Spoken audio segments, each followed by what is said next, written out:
Assalamualaikum warahmatullahi wabarakatuh. Saudara-saudaraku pendengar setia suara Tanah Rencong.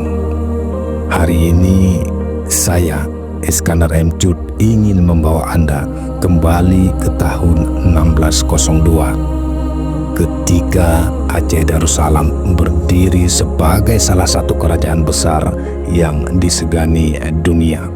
Pada tanggal 5 Juni tahun itu, armada pertama Inggris dipimpin oleh Kapten James Lancaster berlabuh di Kutaraja.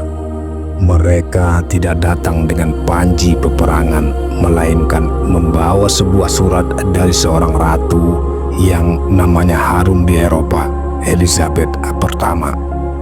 Surat itu diarak dengan penuh wibawa, diletakkan dalam wadah emas di atas seekor gajah istana yang megah, diiringi tabuhan genderang, tiupan trompet, dan rakyat yang berbaris menyaksikan.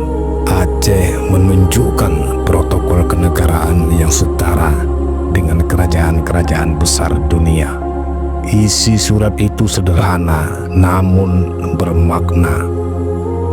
Ratu Elizabeth memuji kebesaran Sultan Alauddin Riayat Shah, meminta perlindungan bagi rakyat Inggris yang datang berdagang, dan mengajak Aceh menjalin persahabatan melawan musuh bersama Spanyol dan Portugis.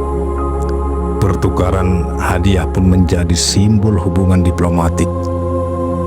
Inggris menyerahkan perak, pedang berhias, dan sebuah kipas bulu yang langsung digunakan Sultan.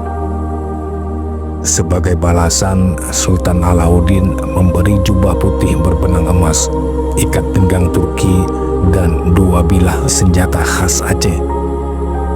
Dalam catatan Inggris disebut keris, namun besar kemungkinan yang diberikan adalah rencong, senjata pusaka yang sejak lama menjadi simbol keberanian dan martabat bangsa Aceh.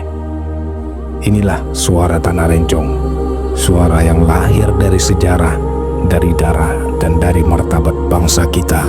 Wassalamualaikum warahmatullahi wabarakatuh.